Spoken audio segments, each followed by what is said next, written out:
Hello जी Manish, sir. सुन रहा है? हाँ, सुन रहे सर, बोलिए। सो गया था? नहीं सर, सोया नहीं था। अच्छा अच्छा, ठीक है, सोना भी नहीं है बेटा।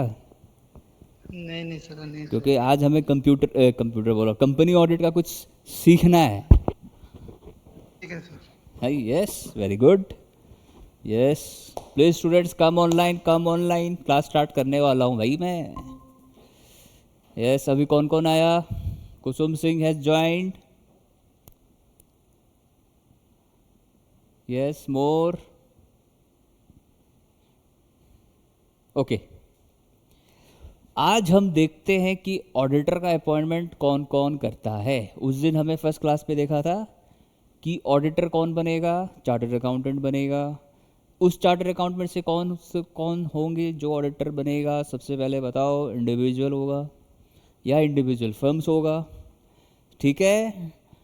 उसके बाद प्रैक्टिसिंग चार्टर्ड अकाउंटेंट है तो वो इंडियन सिटीजन होना जरूरी है।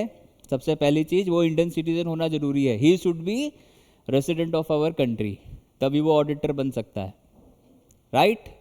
और दूसरी चीज़ हमने क्या सीखी थी? उसके पास प्रोफेशनल डिग्री होनी चाहिए। ठीक है, कोई भी प्रोफेशनल डिग्री है इंस्टीट्यूट की की हुई, वो ऑडिटर बन सकता है। अकाउंट्स का एग्ज़ाम पास कर रखा है, गवर्नमेंट एग्ज़ाम्स पास कर रखा है, वो ऑडिटर बन सकता है। किसी ने कोई सर्विसेज दे रखी हैं, क्या एम्प्लॉय ऑडिटर बन सकता है? नहीं बन सकता। क्या कोई क्रेडिटर ऑडिटर बन सकता है? नहीं बन सकता। कोई रिलेटिव ऑडिटर बन सकता है? नहीं बन सकता। तो कोई नहीं बन सकता तो बनेगा कौन? कौन बनेगा? C S N C M है। ठीक है, ये तीन बंदे हैं जो ऑडिटर बनेंगे। अच्छा, अभी मैं बताता हूँ आपको appointment of company auditor. Yes, 3 minute late. Yes, appointment of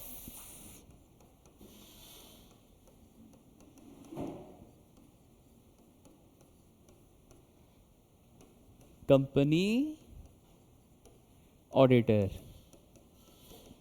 आज हम उसको अपॉइंटमेंट करेंगे। ये दो सेंस में डिवाइड कर दो इसको आप। एक है नॉन गवर्नमेंट कंपनीज, एक है नॉन गवर्नमेंट कंपनीज, और एक है गवर्नमेंट कंपनीज। ठीक है, एक सरकारी कंपनी और एक नॉन गवर्नमेंट कंपनीज। अच्छा, हमेशा याद रखो, अगर गवर्नमेंट कंपनी है, अगर गवर्नमेंट कंपनी है, उसका अपॉइंटमेंट एक ही इंस्टीट्यूट करती है, एक ही डिपार्टमेंट करता है, जिसका नाम है सी ए जी। ठीक है, इस जिसका नाम है सी ए जी। कहीं भी गवर्नमेंट कंपनी दिखे, याद रखो, कहीं भी गवर्नमेंट कंपनी दिखे, ऑडिटिंग से रिलेटेड, अकाउंट से रिलेटेड, फाइनेंस से रिलेटेड जो भी है, उसको हमेशा कौन देखता है? सी ए जी। ठीक है, you remember it always, MCQ में पूछ सकते हैं, सी ए जी।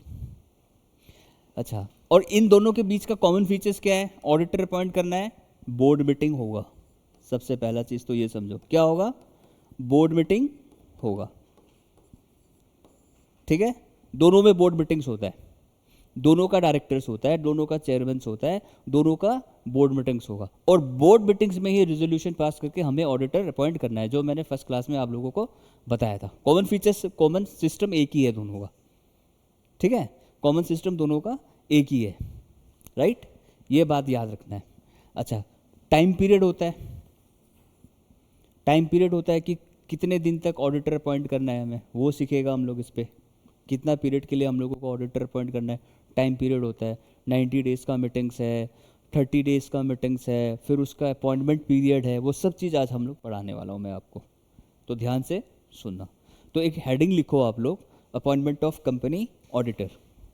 ठीक है, अपॉइंटमेंट ऑफ कंपनी ऑडिटर।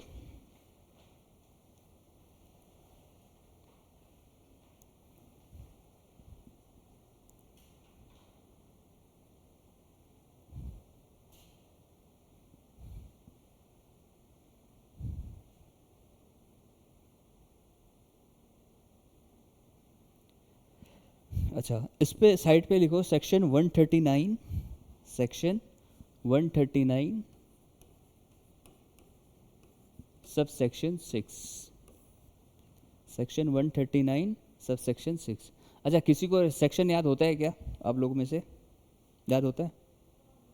थोड़ा बहुत याद रहता है आपको? सेक्शन याद रहता है? नहीं। ऑनलाइन वाले बच्चों? यस मनीष, थोड़ा थोड़ा सेक्शन याद रहता है क्या आप लोगों को? थोड़ा थोड़ा सर। थोड़ा थोड़ा। अगर कॉन्फिडेंट है तो सेक्शन लिखना, कॉन्फिडेंट नहीं है तो सेक्शन मत लिखना, क्योंकि सेक्शंस अलग, कुछ सेक्शंस अगर याद है तो ठीक है, अगर कुछ और सेक्शंस लिख दे तो फिर आंसर पूरा गलत कर देगा, काट देगा। याद रखना ये बात। कॉन्फिडेंट हो तो ही लिखो, कॉन्फिडेंट नहीं है, कोई ज़रूरी नहीं है सेक्शन याद रखना है हमें, कोई ज़रूरी नहीं है।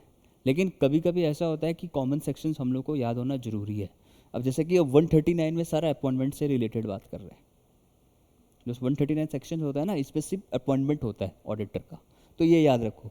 ये सब सेक्शन भी याद रख सकता तो अच्छी बात है। कभी कभी एमसीक्यू में पूछ सकता है कौन सा सेक्शन है, बताओ कौन सा सेक्शन है, तो 139 सब सेक्शन 6, इसमें अपॉइंटमेंट होता है। तो लिखो, क्या हेडिंग लिखा आपने? Appointment of auditor. अच्छा, पहले लिखो इन केस ऑफ कंपनी, पहला लिखो number A, in case of company other than government company, in case of company other than government company. अच्छा, इसमें अब कौन आएगा? इस कंपनी में कौन आएगा? नॉन गवर्नमेंट कंपनीज आएगा, प्राइवेट, और कौन सा कंपनीज हो सकता है? प्राइवेट कंपनीज हो सकता है, और कौन सा कंपनीज हो सकता है इसमें, बताओ?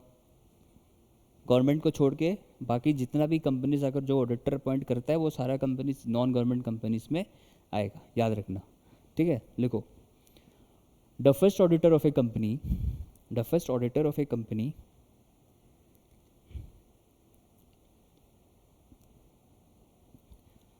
other than government company, the first auditor of a company other than government company shall be appointed, shall be appointed by board of directors, by board of directors within 30 days, within 30 days, आप underline करो board of directors पे और 30 days पे, within 30 days from the date, from the date, from the date of registration, of registration of company.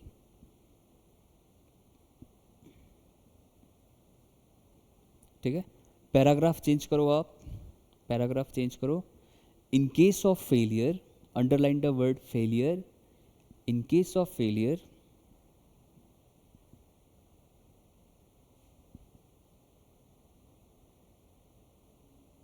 in case of failure, if the board of directors, if the board of directors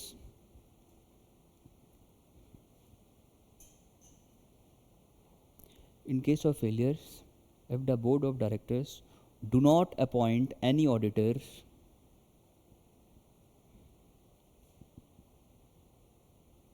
do not appoint any auditors, it shall, it shall, it shall informs the member, it shall inform the members within 90 days, within 90 days, within 90 days from the within the 90 days by conducting an, by conducting an extraordinary general meeting, extraordinary general meeting। तो इस पे आप एक काम करो, 90 days पे underline करो, 90 days पे अंडरलाइन करो। ठीक है, ईजीएम पे अंडरलाइन करो, एक्स्ट्रा जनरल मीटिंग। यस, अब मेरा सवाल है कि ये एक्स्ट्रा ऑर्डिनरी जनरल मीटिंग क्या होता है? क्या होता है extra ordinary general meeting? Yes, किसी को पता है क्या इसका आंसर? अगर बेसिक्स नहीं पता होगा तो पता नहीं चलता। कंपनीज में कितनी टाइप्स की मीटिंग्स होती है? एक board meeting, general meeting, annual general meeting और extraordinary general meeting. 4 types की मीटिंग्स होती है। सबसे पहले तो इस चीज़ को समझो, कंपनीज वाले मीटिंग्स कितने टाइप की होती है?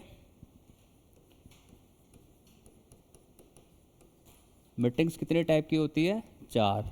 एक कौन सी होती है? जनरल मीटिंग, ठीक है। एक होती है जनरल मीटिंग, जो कंपनीज के एम्प्लॉयज़ लेवल पे जो होती है वो होती है जनरल मीटिंग। अच्छा, एक होती है बोर्ड मीटिंग, एक होती है बोर्ड मीटिंग।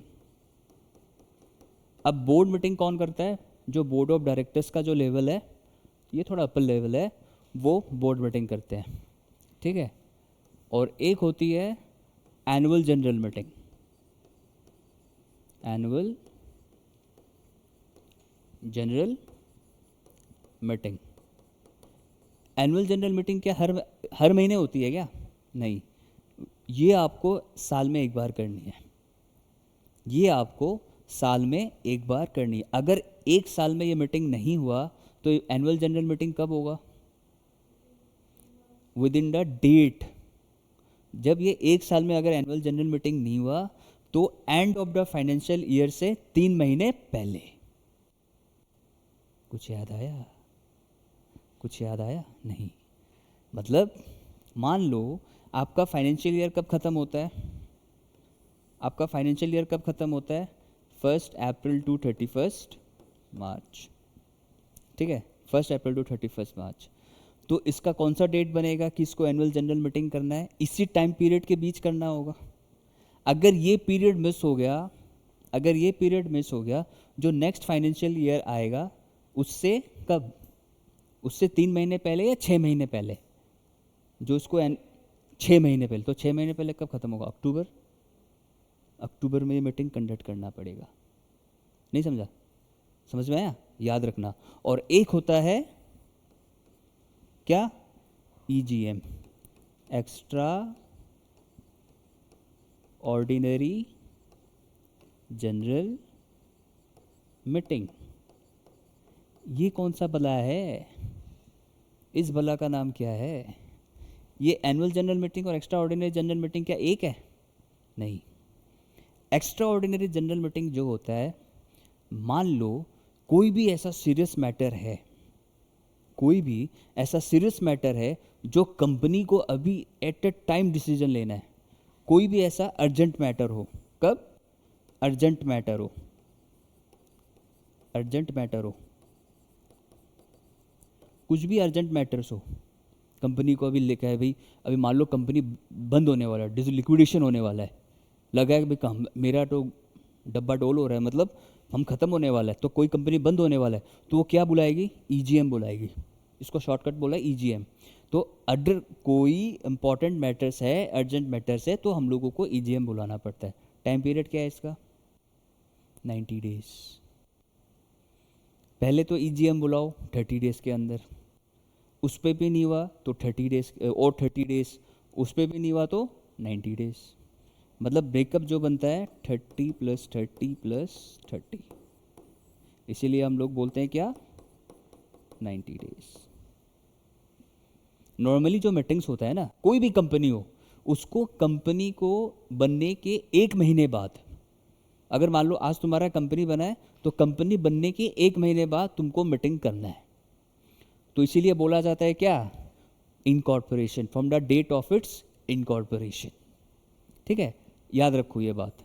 अगर कंपनी, नोट लिख लो, एक आप लोग नोट लिख लो, ये बात है, नोट लिख लो कि when when when any company, when any company is registered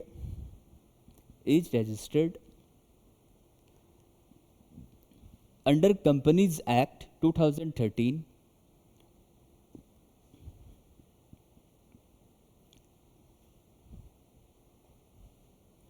then it should conduct its first meeting, it should conduct its first meeting within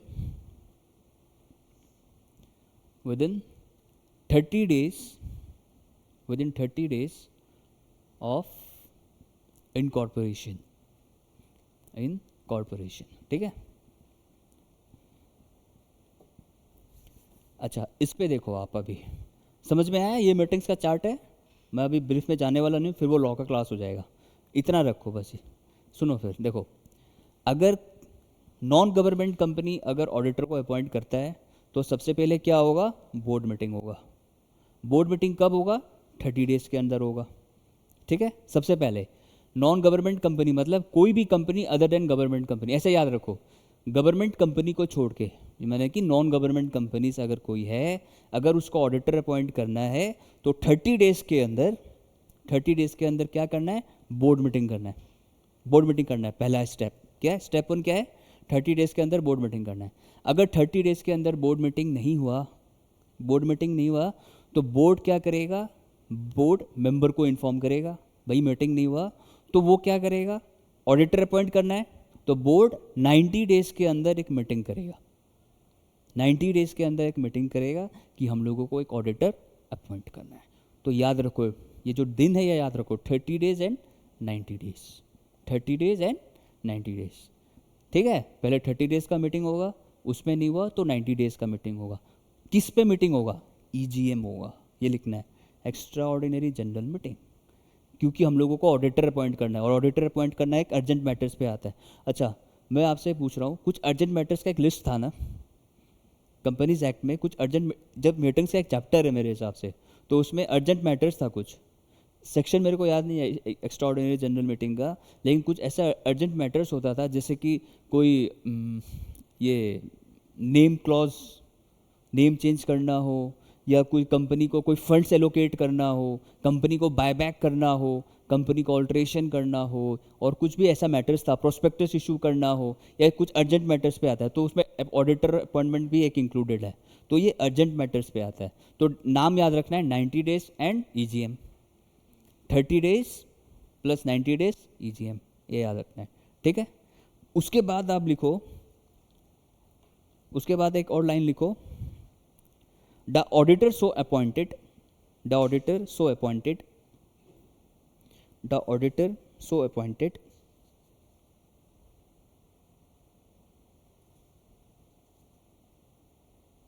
shall hold the office, the auditor so appointed shall hold the office till the conclusion of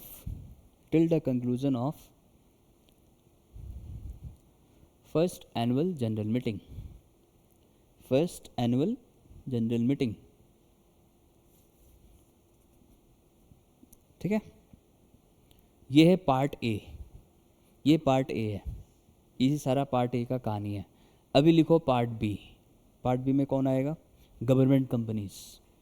part B में लिखो government companies, in case of government companies.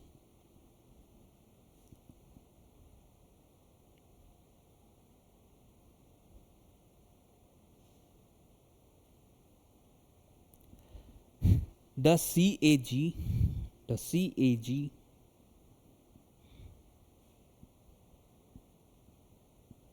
within 60 days from the date of registration of company, from the date of registration of company, will appoint first auditor, will appoint first auditor, registration of the company, will appoint first auditor, will appoint first auditor, ठीक है। और मैंने लिखवा दिया ना, within the date of registration of the company auditor will be appointed within 30 days, 30 days है, full stop करो, full stop करो। इन केस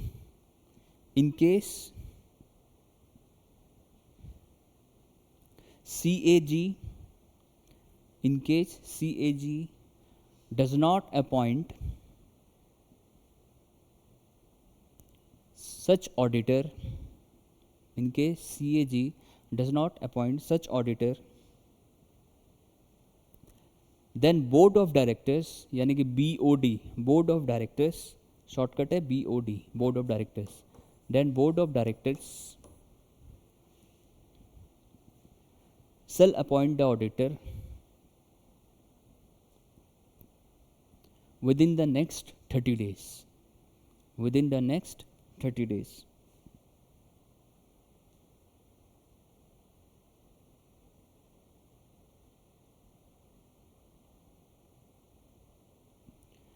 अच्छा, फुल स्टॉप, नेक्स्ट लाइन लिखो. Further, further, in case of the failure of the board, अगर board भी fail हो जाए,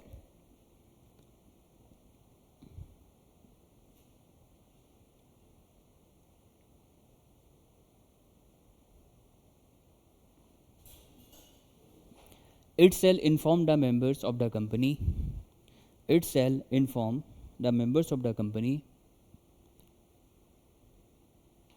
it shall inform the members of the company who shall appoint, who shall appoint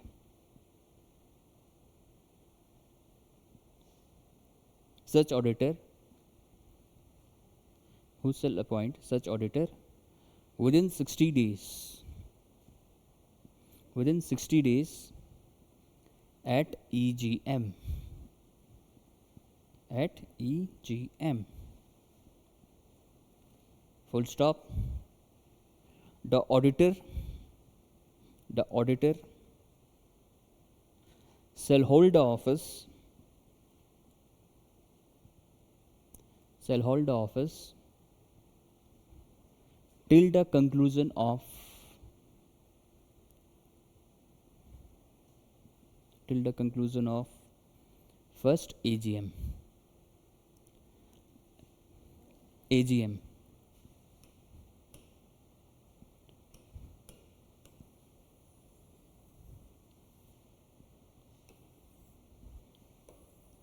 देखो, अगर government company है तो auditor कौन अपॉइंट करेगा, कौन अपॉइंट करेगा, कौन, CAG, CAG अपॉइंट करेगा, ठीक है, CAG अपॉइंट करेगा. कब अपॉइंट करेगा, 60 डेज या 30 डेज, 60 डेज या 30 डेज, हाँ 60 डेज, 60. ठीक है, 60 डेज के अंदर अपॉइंट करेगा, 60 डेज,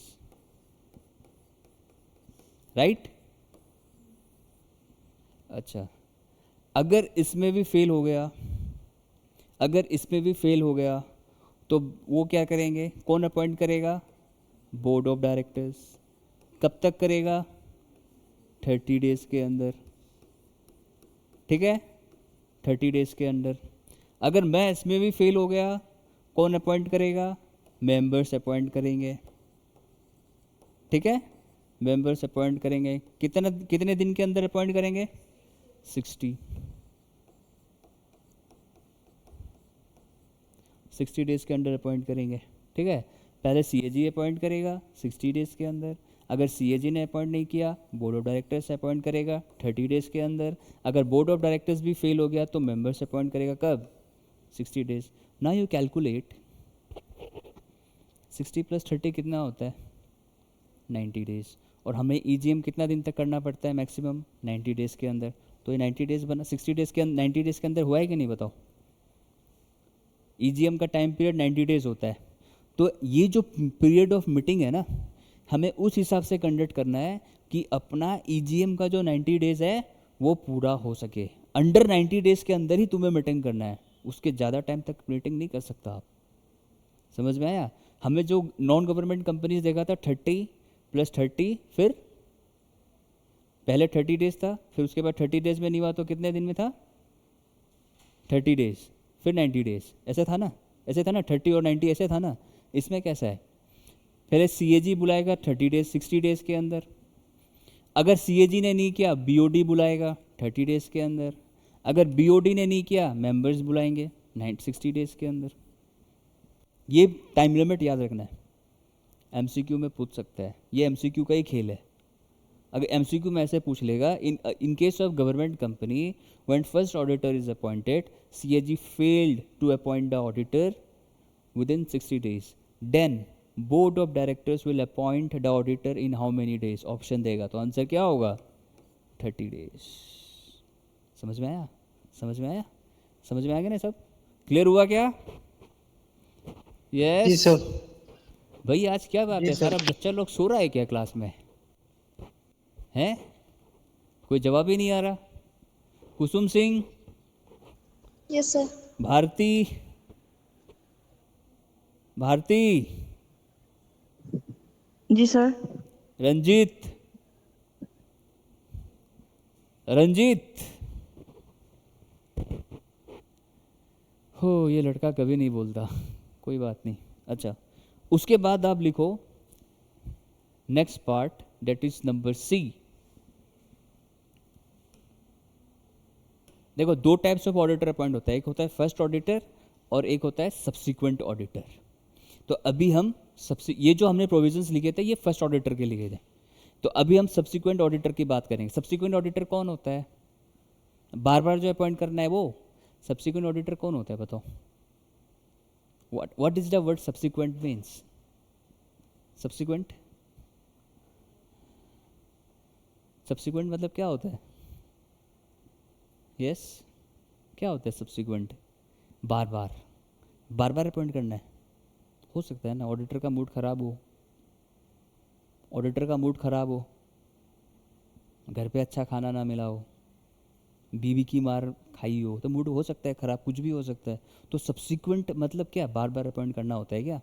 देखो अभी समझ सब्सिक्वेंट क्या होता है। सब्सिक्वेंट का टाइम पीरियड अलग है, सब्सिक्वेंट का टाइम पीरियड अलग है, ध्यान रखना है। तो मेरे हिसाब से जब आप ये प्रोविजंस पढ़ोगे ना, तो बाय हार्ट ऐसे करना कि दिमाग में वो डेज सेट हो जाए। फर्स्ट ऑडिटर 30 और 60 और 90 डेज, सॉरी 30 डेज और 90 days.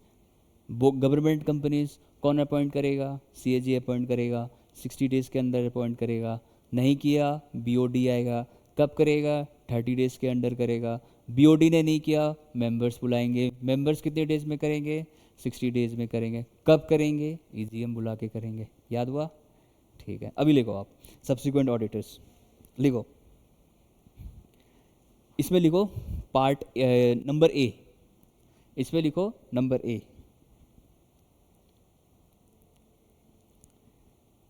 In case of non-government companies, in case of non-government companies,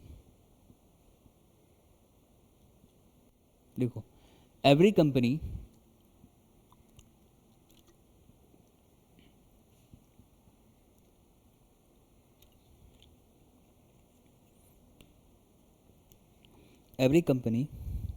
at the first annual general meeting,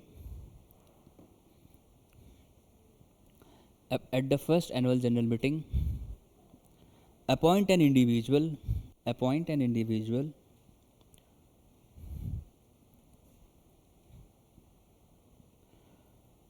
or a firm of auditor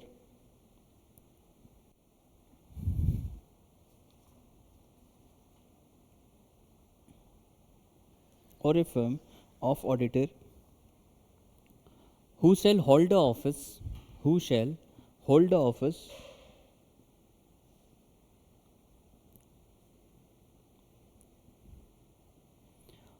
from the conclusion of that meeting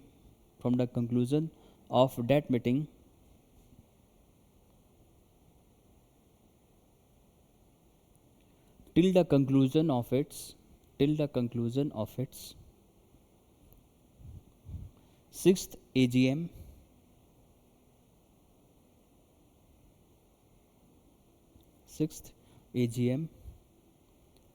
and thereafter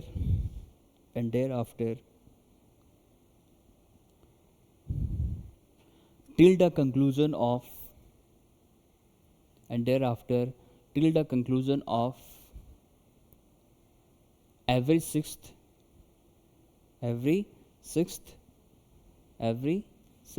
meeting. Sixth meeting, ठीक है। मतलब generally बोलने का बात यह है, अगर कोई सब्सिक्वेंट ऑडिटर होता है तो उसको अपना जो ऑफिस है कब तक होल्ड करना पड़ता है, जब तक सिक्स्थ एजीएम ना हो जाए। मतलब जो सिक्स्थ एजीएम होता है ना, सिक्स्थ एजीएम में छठी एजीएम जिसको बोलते हैं सिक्स्थ एजीएम, नॉर्मली ऑडिटर का टर्म्स भी कितना होता है, 5 ईयर्स का होता है ना, 5 ईयर्स का होता है ना। इंडिविजुअल अगर है तो वो 5 ईयर्स का पीरियड होता है, उसका 5 ईयर्स का पीरियड होता है। तो बोलने का बात यही है, तो एनुअल जनरल मीटिंग तो 5 साल ही होगा ना, एनुअल जनरल मीटिंग तो 5 साल होगा।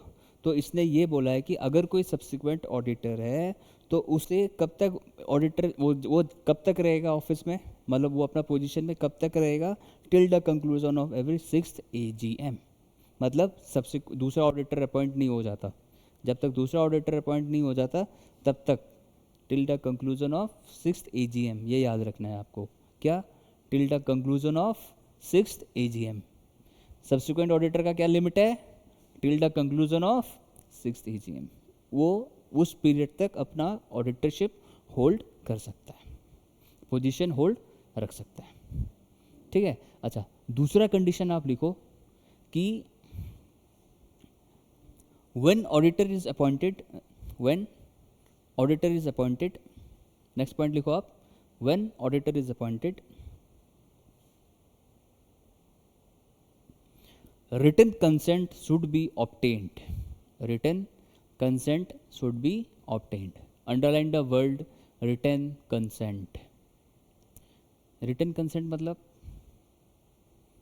written consent मतलब what is written consent? हाँ, मतलब अब मैंने इसको ऑडिटर बनाना है, इसको खुद को बोलना पड़ेगा yes I am ready. Written consent मतलब yes I am ready to become an auditor, तो ये ज़रूरी है। अब मैंने इसको बोल दिया ऑडिटर बनाना है, ये खुद नहीं बनना चाहता या बनना चाहती, कोई ज़बरदस्ती है, तो उसको अपना क्लैरिफिकेशन देना पड़ेगा ना, yes I am ready to become an auditor, तो उसका रिटन कंसेंट लेना ज़रूरी है। जब तक रिटन कंसेंट नहीं आता ऑडिटर अपॉइंट नहीं हो सकता। ये मैंडेटरी कंडीशन है कि रिटन कंसेंट लेना ही होगा। तुम किसी और को ऑडिटर बना देगा क्या? हज़ारों करोड़ों आदमी है यार, तो हमें तो सामने वाला आदमी का कंसेंट तो लेना। कंसेंट मतलब क्या होता है? कंसेंट मतलब क्या? यस, हाँ, हाँ बोलते हैं हम लोग उसको, जी हाँ, सहमति जिसको बोलता है, हिंदी में सहमति बोलता है, एग्रीड, एग्री हुआ है, वो एग्रीमेंट एग्री हुआ है, हाँ भाई। तो वो जब तक एग्री करेगा, वो लिख के नहीं देगा कि ऑडिटर बनेगा, तब तक कुछ नहीं हो सकता। तो रिटन कंसेंट लो उसका, समझ में आया? नेक्स्ट पॉइंट लिखो, द सर्टिफिकेट, द सर्टिफिकेट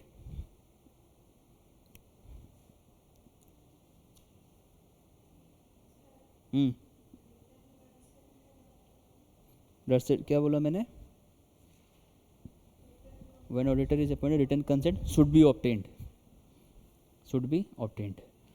कोई भी हो, डायरेक्टर हो, ऑडिटर हो, और या कोई भी फाइनेंस कमेटी का मेंबर हो, चेयरमैन हो, सबका रिटन कंसेंट लेना होता है, यह ज़रूरी है, सबका रिटन कंसेंट लेना ज़रूरी है।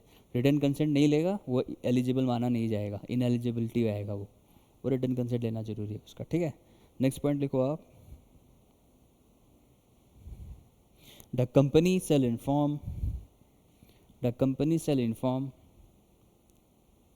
the company shall inform the auditor, the company shall inform the auditor regarding the appointment, regarding the appointment, and file a notice of such appointment, and file a notice of such appointment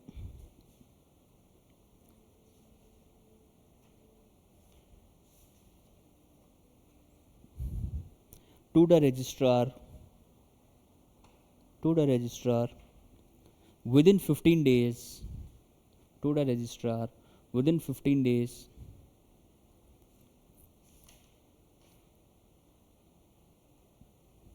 inform number ADT1 MCQ का most favourite question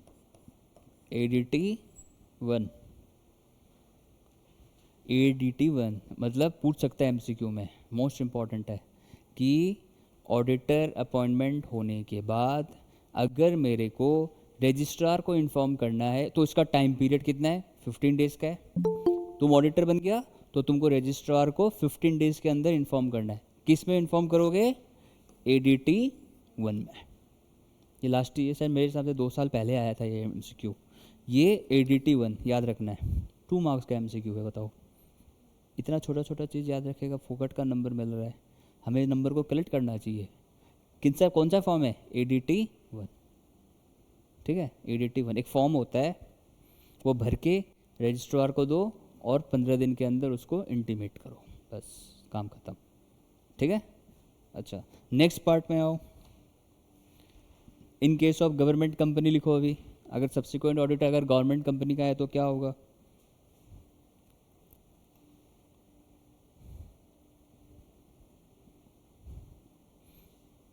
in case of A government company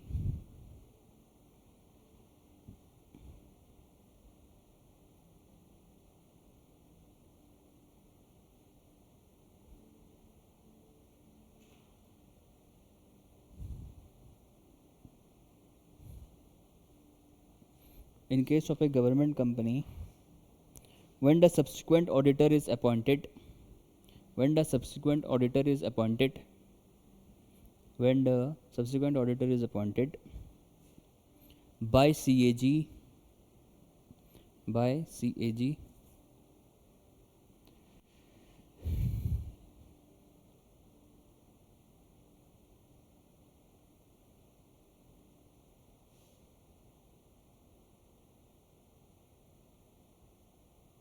in a financial year, in a financial year,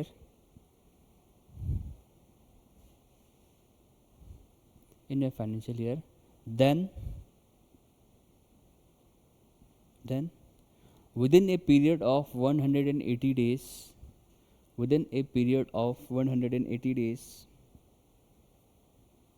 within a period of 180 days from the commencement of financial year, from the commencement of financial year,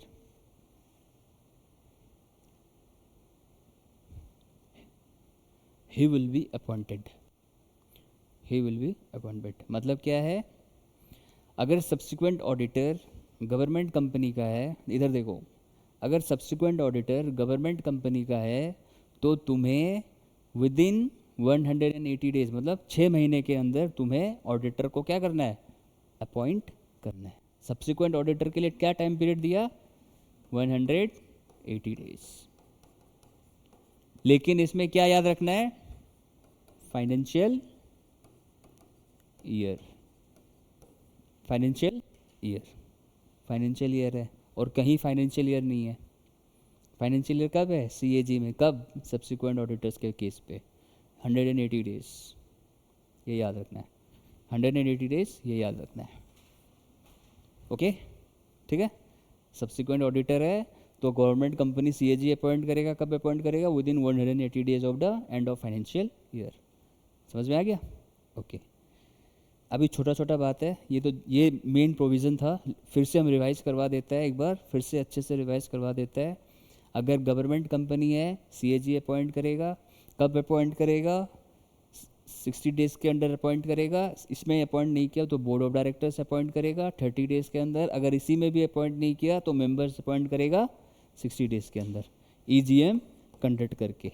ठीक है, अच्छा अगर subsequent auditor है तो subsequent auditor का क्या पंगा था, रिटन कंसेंट लेना पड़ेगा, सर्टिफिकेट लेना पड़ेगा और रजिस्ट्रार को 15 डेज़ के अंदर हमें उसको इन्फॉर्म करना पड़ेगा। कौन से फॉर्म पे इन्फॉर्म करना पड़ेगा, ADT1 पे। टाइम पीरियड कितना है, 15 डेज। ठीक है, ये क्या हो गया, ये क्या हो गया भाई, 15 डेज के अंदर। ठीक है, अभी आ जाओ,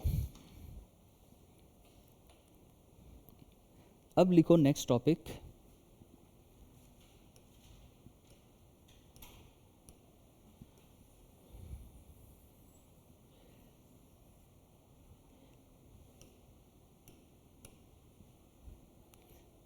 एक बहुत बड़े बाबा ने एक बात कही है, पता है क्या?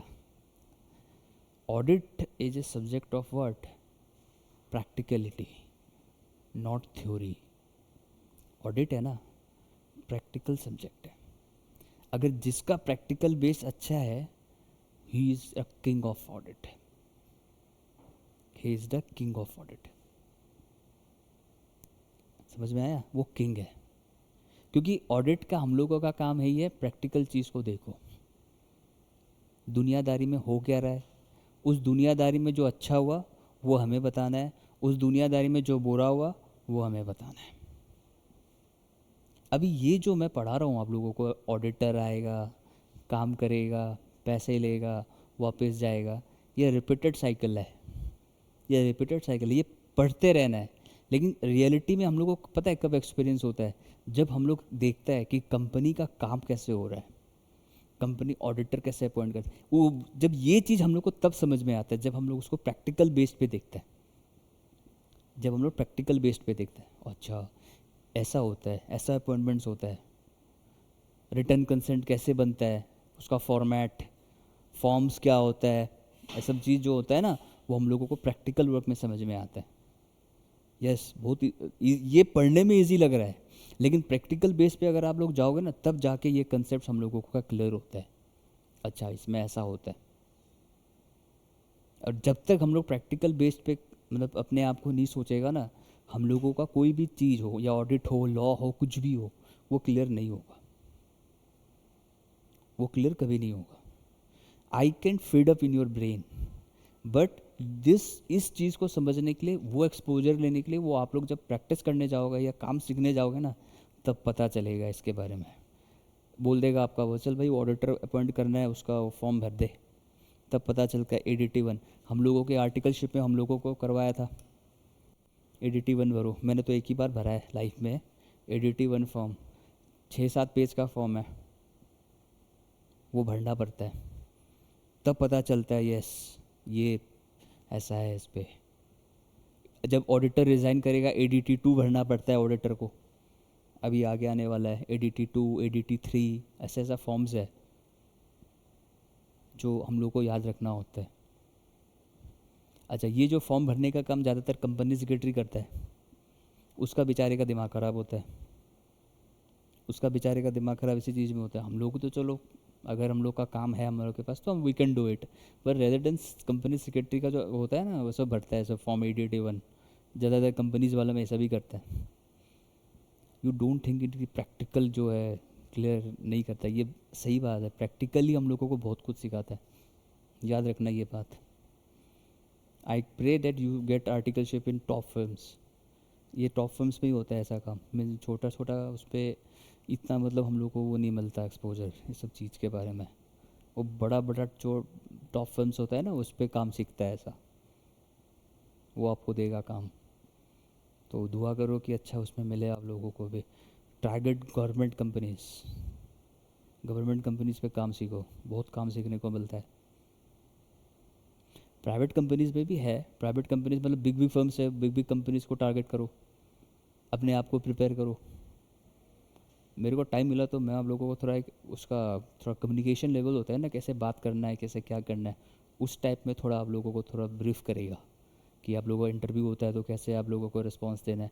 कुछ भी पूछ सकता है, कुछ पूछ लेगा, ADT1 के बारे में बताओ, फिर कुछ भी पूछ लेगा आपको इंटरव्यू में, कुछ भी, बाहर से भी पूछ लेगा आप लोगों को। यस, आप लोगों को ना बाहर से भी कुछ भी पूछ सकता है। वो इंटरव्यू क्या बोलते हैं उसको, इंटरव्यूअर, उसका ऊपर बेस्ड है, उसका दिमाग के ऊपर है। वो पूछ लेगा हु 6 छक्का किसने मारा था, युवराज क्यों मारा था, फिर क्या जवाब देगा। तो हम लोगों को हर सिचुएशन को टैकल करने के लिए अपने आप को प्रिपेयर करके रखना चाहिए। ये नहीं है कि आया पढ़ा लिखा वापस गया, नहीं।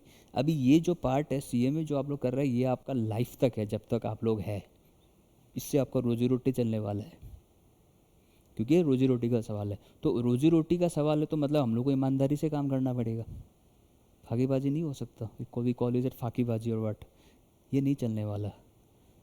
तो अपने आप को प्रिपेयर करना सीखो, ठीक है। ऐसा ऐसा क्वेश्चन पूछेगा। यस, AS2 के बारे में बताओ, वैल्यूएशन, इन्वेंट्री वैल्यूएशन क्या होता है, इसके बारे में बताओ क्या होता है, फिर क्या करोगे जब नहीं आता तो क्या होगा फिर?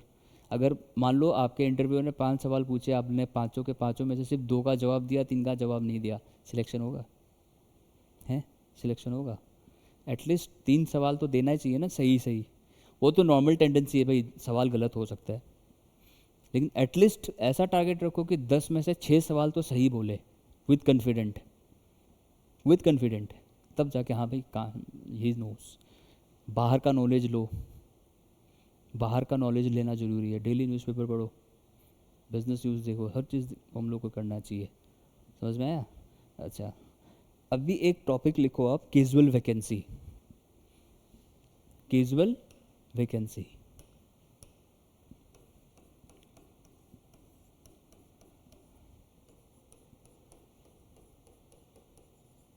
कैजुअल वैकेंसी, ठीक है।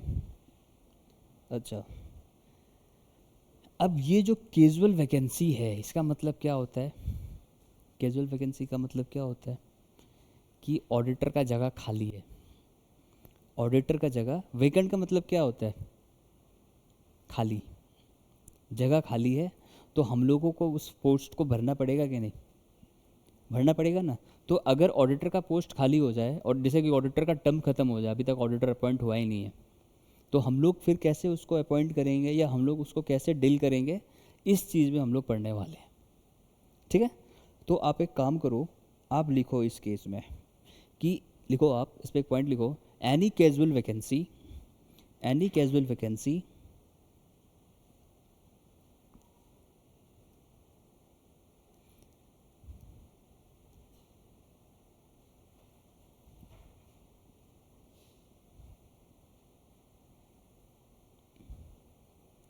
will be filed by the board of directors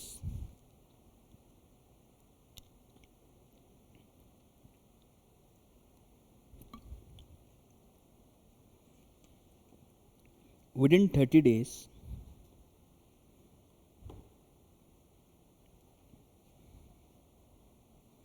within 30 days, full stop.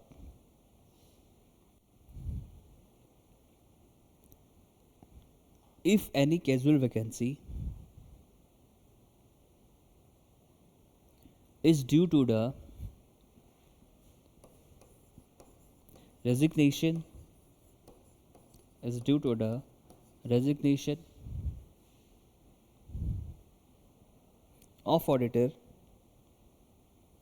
of auditor, then such appointment shall be approved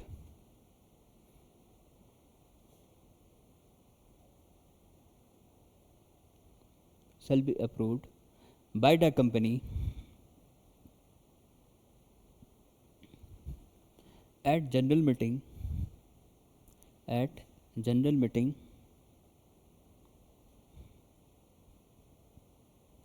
within 3 months, within 3 months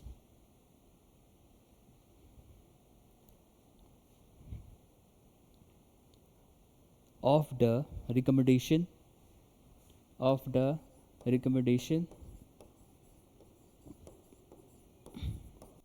of the recommendation of board,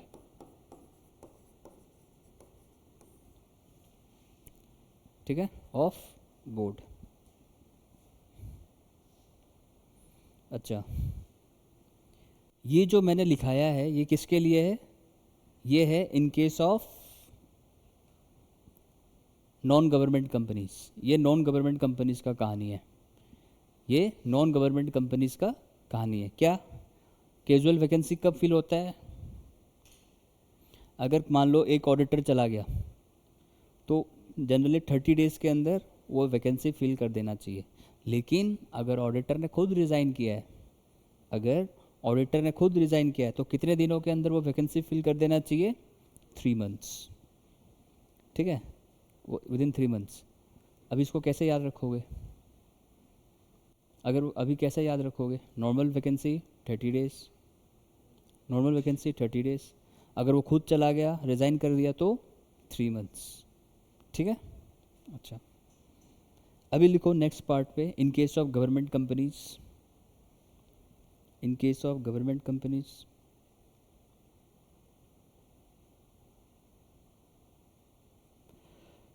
it shall be filed, it shall be filled, sorry, it shall be filled, it shall be filled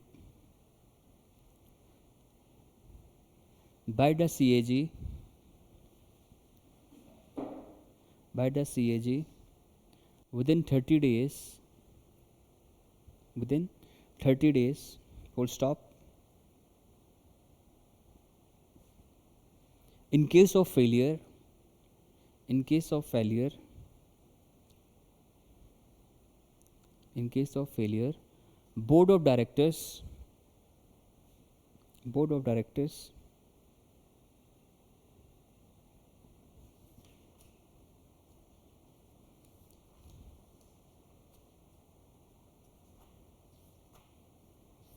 shall fill it, shall fill it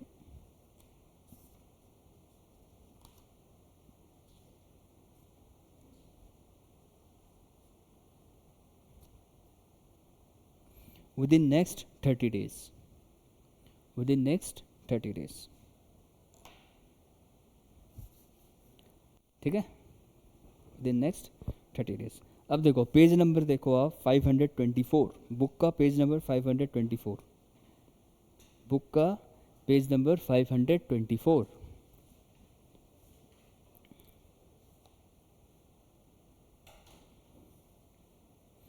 इस पे देखो एक topic है reappointment of company auditor, reappointment of company auditor.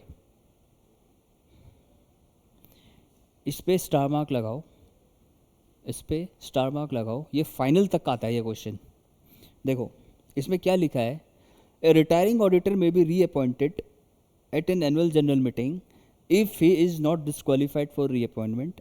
He has not given the company a notice in writing of his unwillingness for be reappointed, or a special resolution has not been passed at that meeting, or some other auditor providing explicitly he shall not be reappointed. अच्छा, अगर कोई retiring auditor है, जो auditor retire होने वाला है, अगर हम लोगों को उसको दोबारा रीअपॉइंट करना है, क्या हम लोग रीअपॉइंट कर सकते हैं? क्या कर सकते हैं? 3 कंडीशंस है. क्या?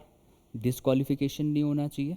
अगर रिटायरिंग ऑडिटर को दोबारा अपॉइंट करना है ऑडिटर, तो 3 कंडीशन याद रखना है. क्या? डिस्क्वालिफाइड नहीं होना चाहिए. अगर हम लोग उससे रिटर्न कंसेंट लेना है तो ही शुड बी विलिंग, मतलब अनविलिंगनेस नहीं होना चाहिए उसका. और तीसरा चीज़ क्या है? स्पेशल रेजोल्यूशन पास क्या नहीं होना चाहिए कि yes we are appointing different auditor. 3 चीज़ है, disqualification, then unwillingness and special resolution. Right. फिर नेक्स्ट टॉपिक पे आ जाओ आप. ये इम्पोर्टेंट नहीं है. देखो number of audit assignments, number of audit assignments, कितना ऑडिट असाइनमेंट्स ले सकते हो आप? देखो इसमें क्या बोला है, देखो ए पर्सन और a partner of a firm shall be eligible for appointment of a company if he is full time employed. ठीक है, नंबर 1 क्या है? he is full time employed. Number 2 क्या है? such person or partner on the date of the appointment or reappointment holding the appointment of an auditor of more than 20 companies other than 1% dormant small companies and private companies up to a paid up share capital of 100 crore. पहला क्या बोला? he should be full time employed. दूसरा चीज़ क्या बोला है? 20 companies से ज़्यादा, 20 companies से ज़्यादा वो क्या नहीं होना चाहिए? क्या नहीं होना चाहिए? ऑडिटर नहीं होना चाहिए. सुनो इधर, 20 कंपनीज से ज़्यादा वो ऑडिटर नहीं होना चाहिए. एक्सक्लूडिंग है, कौन सा कंपनीज नहीं आएगा? कौन सा कंपनीज नहीं आएगा? याद रखो, ये याद रखना है आपको. देखो ऑडिटर 20 कंपनीज में ऑडिटर हो सकता है, लेकिन कौन सा कंपनीज में नहीं हो सकता? कौन सा कंपनीज में नहीं हो सकता? 1 person, dormant company and small company. 1 person यानी कि खुद का, स्मॉल कंपनीज और डॉर्मेंट कंपनीज. ये 3 चीज़ याद रखना है. कौन सा? 1 पर्सन, डॉर्मेंट एंड स्मॉल, जिसका paid up share capital 100 crore से कम है. ठीक है. नेक्स्ट पॉइंट क्या बोला है? The following point should be kept in mind. Every qualified chartered accountant who is not in full time employment can be an auditor और maximum 20 companies. Qualified CA 20 companies में auditor हो सकता है. उसके बाद in case of partnership firm the limit will be 20 companies of each individual partner and for a firm it will be 60 companies. देखो normal जो individual CA है वो कितना टर्म तक मतलब कितना ऑडिटर बन सकता है, वो कितना कंपनीज का, 20 कंपनी से ज़्यादा नहीं बन सकता। अगर वो पार्टनरशिप फर्म है तो 60, पार्टनरशिप फर्म है तो 60, ठीक है। अगर सीए एक ऑडिटर बनता है तो 20 कंपनीज में ज़्यादा ऑडिटर नहीं बन सकता, 20 कंपनी से ज़्यादा ऑडिटर नहीं बन सकता। लेकिन अगर पार्टनरशिप फर्म है तो कितना बन सकता, कितना काम है, 60 याद रखो, 60, ठीक है। उसके बाद क्या बोला है, while computing the ceiling in case of a partnership firm full time employment should not be taken into account, ठीक है। और if an chartered accountant is a partner in a number of an audit firm and the firm together will be entitled to audit 20 companies with respect to such common partners. If a chartered accountant is practicing individually, he is also a partner in the other firm. The overall ceiling with respect to him as an individual and a partner will be 20 companies. While calculating the above limit of the joint audit assignment, it will be taken as one audit. अगर joint audit assignment है, अगर तुम्हारे पास मान लो तुम individual firm, एक individual firm है तुम्हारा और तुम पार्टनरशिप फर्म के भी साथ भी काम मिल के काम कर रहा है, तो जॉइंट ऑडिट कर रहा है, तो वो वन एक उसका काउंटिंग क्या होगा, एक ही माना जाएगा, वो एक ही माना जाएगा, वो एक सिंगल ऑडिट माना जाएगा। मान लो एक से ज़्यादा दोनों पार्टनरशिप फर्म वाला काम कर रहा है एक ऑडिट असाइनमेंट पे, तो वो दो ऑडिट नहीं माना जाएगा, वो सिंगल ऑडिट ही माना जाएगा। दोनों सीए एक ऑडिट असाइनमेंट पे काम कर रहे हैं, वो सिंगल ऑडिट माना जाएगा, ठीक है, याद रखना है आपको। अगर जॉइंट ऑडिट है it will be calculated as 1 not 2, single audit माना जाएगा, ठीक है। और लास्ट लाइन क्या लिखा है, every auditor as an individual और a partner can accept maximum 60 tax audit assignment. Underline करो इसको, एमसीक्यू का मोस्ट फेवरेट क्वेश्चन। कितना टैक्स ऑडिट असाइनमेंट ले सकते हो, 60। इंडिविजुअल सी है तो कितना लेगा, 20 कंपनीज में ऑडिटर बन सकता है। अगर पार्टनरशिप फर्म है तो कितना ले सकता है, कितना ले सकता है, 60 कंपनीज का ऑडिटर ले सकता है, वो पार्टनरशिप फर्म है। और टैक्स ऑडिट असाइनमेंट है तो कितना है, 60 है, ठीक है, ओके। अच्छा, ऑडिटर रिजाइन क्यों करता है, क्या रीज़न हो सकता है कि ऑडिटर रिजाइन कर सकता है, रीज़न क्या रीज़न हो सकता है, what can be the reason, क्या रीज़न हो सकता है, यस मनीष, हेलो। जी सर। भाई इतना देरी से तुम्हारा जी सर आ रहा है, एक बात बताओ मेरा लाल, ऑडिटर रिजाइन क्यों करता है, कब रिजाइन करता है ऑडिटर, हाँ भाई, ऑडिटर रिजाइन कब करता है, मेरे हिसाब से तो जब वो बेवफा होता है तब करता है क्या, हाँ भाई, ओ मनीष, जी सर। ऑडिटर रिजाइन कब करता है भाई, जब वो बेवफा होता है तब, नहीं नहीं सर। तो कब, that is the case, but I'm asking the main reason why does he resign, what can be the reason। इंसान कुछ भी कर सकता है, मूड किया, अभी अच्छा लगा काम कर रहा है, 2 दिन हुआ अच्छा कंपनी में काम मिला, राइट, चल पे अपने घर, ऐसे इंसान भी हैं भाई, ऐसे इंसान भी हैं मूडी। एक one of my friend has gotten job in this Boston, BCG, Boston consulting group, उसको इंटरव्यू कॉल आया, पास किया, चला गया, एक दिन गया जॉब करने के लिए, दूसरा दिन लात मार के आ गया, हट चल करो घर घर चलो, तेरी नौकरी तेरे को जिंदाबाद। He was irritated within 1 day, एट कौन काम करेगा, now he is earning in, जितना उसको पैकेज मिला था उतना वो आज बैठ के कमा रहा है इन प्रैक्टिसिंग।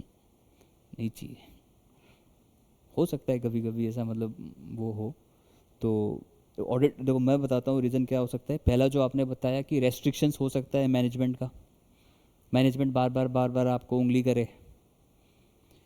शर्मा जी सुबह सुबह आप काम करने जा रहे हो, मान लो सुबह सुबह मूड है आपका काम करने का, ऑफिस के काम से जा रहे हो, सुबह से आपका बॉस है, शर्मा जी मन में क्या आएगा, अरे भाई किस्मत जा फूट पड़ी मेरी, हैं किस्मत फूट गई मेरी तो यार, आज ये निकालेगा क्या, निकालने आया है, नौकरी में यही है, निकालेगा क्या, मन करेगा कभी, या फिर रेस्ट्रिक्शंस लगा दिया, कोई कंडीशंस लगा दिया, कोई अड़ियल टाइप है, कोई अड़ियल जिसको हम लोग बोलते हैं ना जिद्दीदार अड़ियल, उस टाइप का अगर कोई है, क्यों किया आपने ऐसा,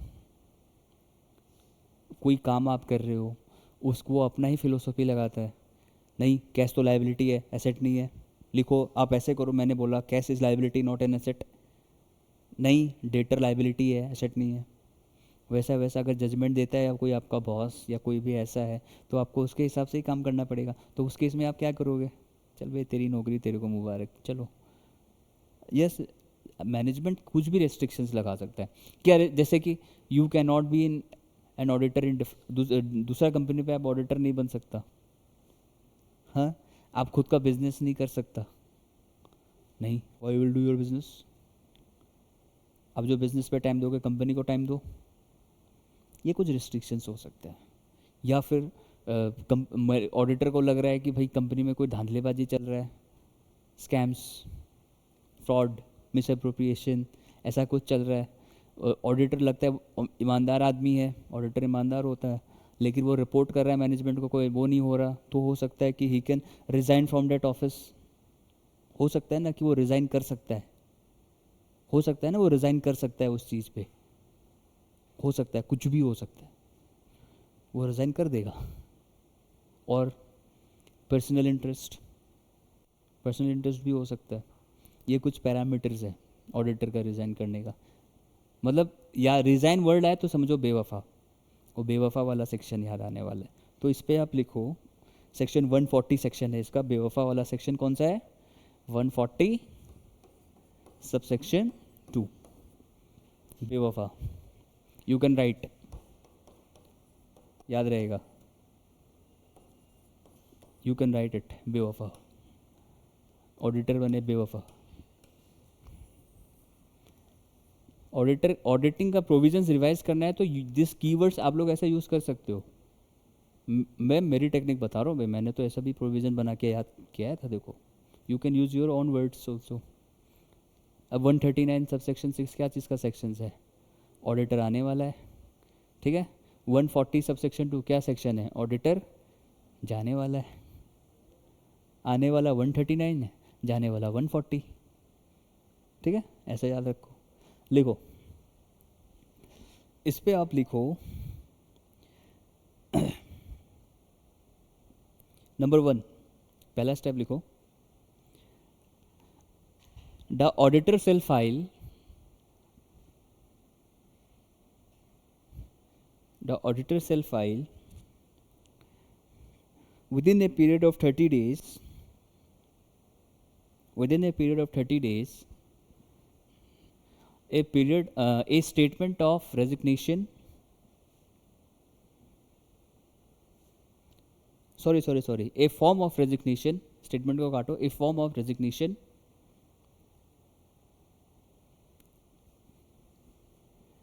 ADT 3, ADT 3, ये याद रखो, ADT 3, ठीक है, ADT 3 with the company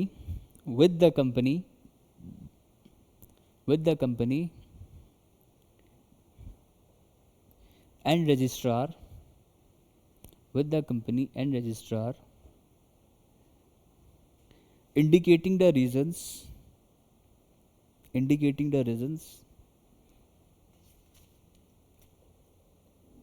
and facts, indicating the reason and fact, indicating the reasons and fact। उसके बाद लिखो number 2 point,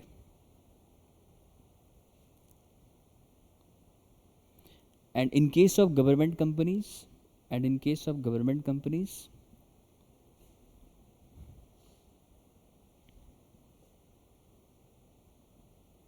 it will be filed to CAG,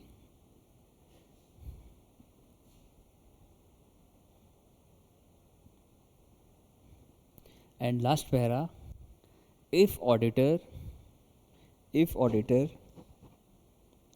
do not comply with the above provisions, if the auditor do not comply with the above provision,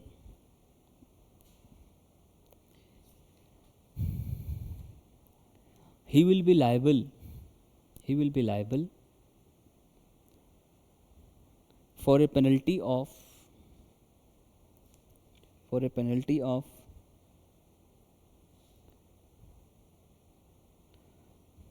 rupees 50,000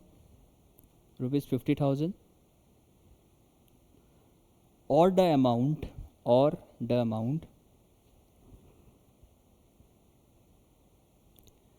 equal to the remuneration of auditor, equal to the remuneration of an auditor, whichever is less, and in case of continuous failure, whichever is less. Sir remuneration के बाद क्या बोले? हाँ जी, remuneration of auditor, whichever is less, and in case of continuing failure,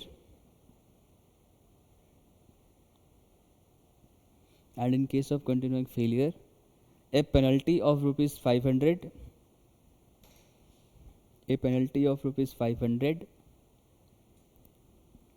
for each day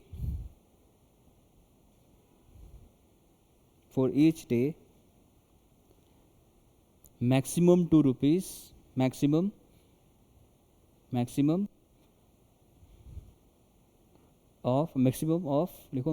of rupees 2 lakhs.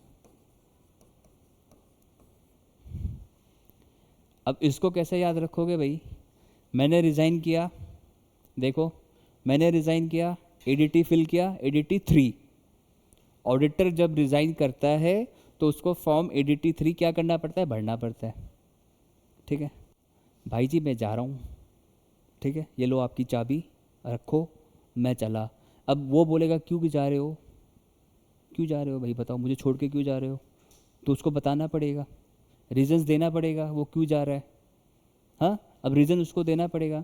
कितना दिनों के अंदर देना पड़ेगा बताओ? 30 डेज़ के अंदर देना पड़ेगा. किसको देना पड़ेगा? कंपनी को. सीधा सा बात है, मैं ऑडिटर हूँ, मैं जा रहा हूँ, कंपनी को बोलूँगा, रजिस्ट्रार को बोलूँगा, हाँ, सरकार को बोलूँगा और मेरी कंपनी को बोलूँगा. इसी 2 आदमी को बोलना है ना, या तीसरे को भी बोलना है? तीसरा को तो बोलना नहीं, कंपनी को बोलना है, रजिस्ट्रार को बोलना है, 30 डेज़ के अंदर बोलना है, एडीटी 3 में बोलना है, क्या बोलना है? रीजंस देना है.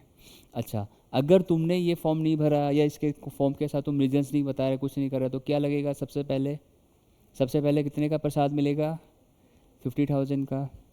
उसके बाद भी तुम इंसान नहीं हुआ तो क्या होगा? जितना रेमुनरेशन मिलने वाला है उसके बराबर तुमको पेनल्टी देना है.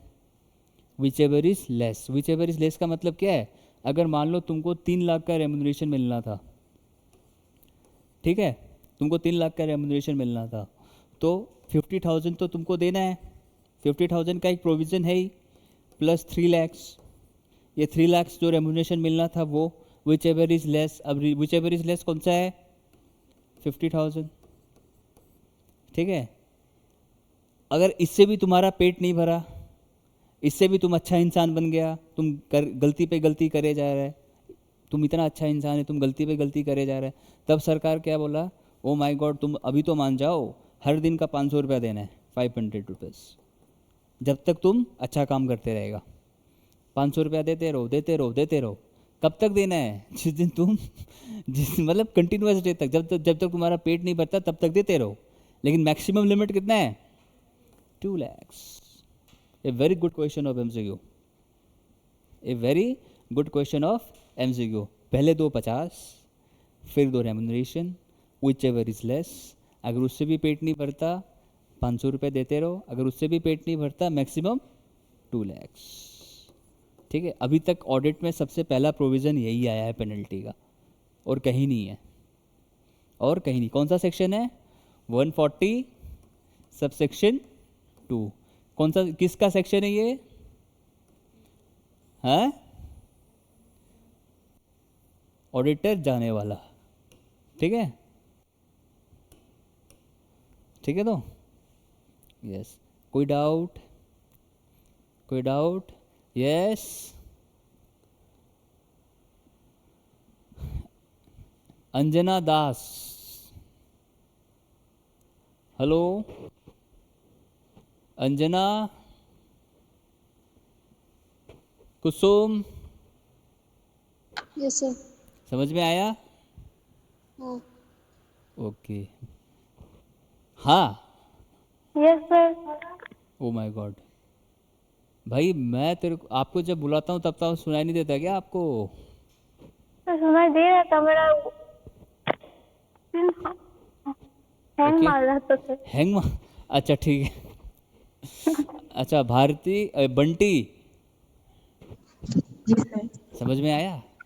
जी क्या समझ में आया? पेनल्टी का प्रोविज़न मेरे को एक बार बताना। सर पेनल बताना. पेनल्टी वाला प्रोविज़न मतलब प्रसाद वाला प्रोविज़न मेरे को एक बार बताना। ऑडिटर अगर गलती करता है, वो रिज़ाइन नहीं करता, तो उसको क्या क्या करना पड़ेगा? पेनल्टी प्रोविज़न बताओ। सर उसको पहले तो 50,000 का पेनल्टी भरना पड़ेगा. हाँ जी, 50,000 जी सर. पहले तो फॉर पहले या देखो ऐसे बोलो, या तो पहले 50,000 या remuneration which ever is less, ठीक है। जी सर. अगर उससे भी पेट नहीं भरा, इतना ईमानदारी बचा है, तो 500 और देना है। जब कब तक देना है? जब तक ईमानदारी मेरे खून खत्म में ना है, ठीक है। अच्छा, उससे भी पेट नहीं भरा तो मैक्सिमम लिमिट सरकार बोला चल ठीक है भाई तू करता रहे यार, मैक्सिमम लिमिट 2 लाख तक रख देते हैं यार, ठीक है, ओके। जी सर. ठीक है, लॉ में बहुत सारा पेनल्टीज़ है, लॉ में बहुत सारा पेनल्टीज़ है, याद रखना है। ऑडिट में पेनल्टीज़ नहीं है, लॉ में बहुत सारा पेनल्टीज़ है, समझ में आया? लॉ में हर चीज़ में पेनल्टीज़ है। नोटिस इशू नहीं करोगे 25,000 का पेनल्टी, मीटिंग नहीं करोगे 2 लाख का पेनल्टी, ये नहीं करोगे 1 लाख, मैक्सिमम लाख्स में ही है। कोई एक दो प्रोविज़न होगा जो 5,000 या 500 के है, लेकिन बाकी सारा लाख्स में ही है। एक मेरे को तो अभी तक मेरे को बस एक ही प्रोविज़न याद है, शायद वो सेक्शन 8 वाला, कंपनीज वाला, मतलब जो कंपनी बनाया सेक्शन 8, ये नॉन प्रॉफिट मोटिव कंपनीज होता है, बनाया है, दान पुण्य करेगा, धर्म पुण्य का काम करेगा, चैरिटी करेगा, रियलिटी में कुछ और कर रहा है, ठीक है, सोसाइटी को भड़का रहा है, तो बोला है कि इसके डायरेक्टर को शायद मेरे हिसाब से 25 लैक्स का पेनल्टी है, 25 लाख का पेनल्टी है, 25 लैक्स का पेनल्टी है।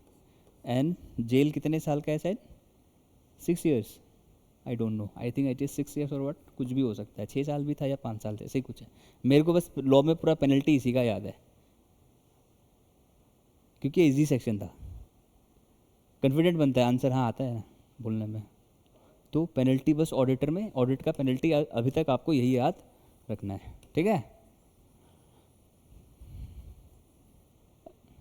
अच्छा, समझ में आया क्या? हैं? नहीं समझ में आया? समझ में आया?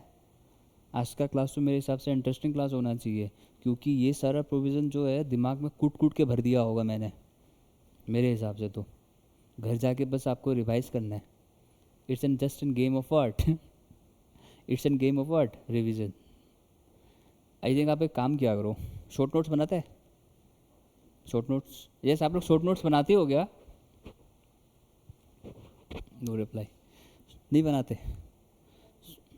यस, आयु अब शॉर्ट नोट्स का तो मेरे हिसाब से कोई दरकार नहीं है, बस वो डेट्स याद रखना है आपको, 30 डेज, 60 डेज, 90 डेज, EGM, इसमें बस वही प्रोविज़न सबसे इम्पॉर्टेंट है।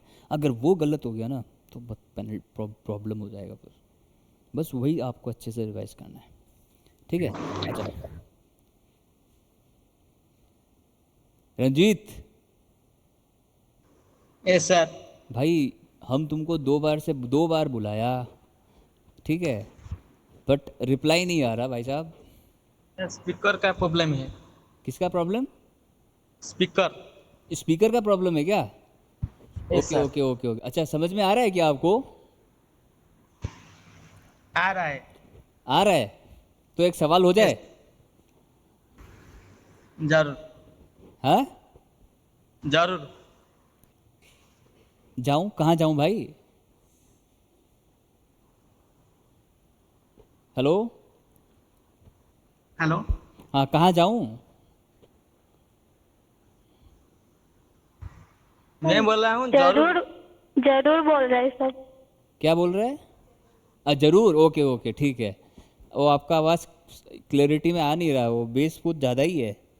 अच्छा सुनो, मेरा सवाल ये है, जब ऑडिटर रिजाइन करता है, यस, जब यस। ऑडिटर रिजाइन क्यों करता है और उसको किसको इन्फॉर्म करना पड़ता है जब ऑडिटर रिजाइन होता है? तो सिंपल सा सवाल है, ऑडिटर रिजाइन क्यों करता है बताओ?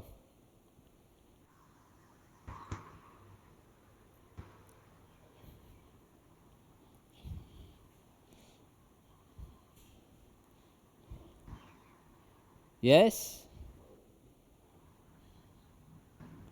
भाई सवाल आया, जवाब नहीं आया।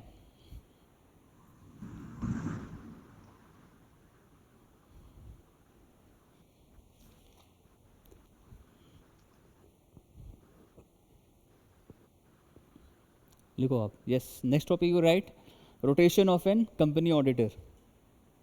Yes, I have to leave the class now, next class I will continue, okay.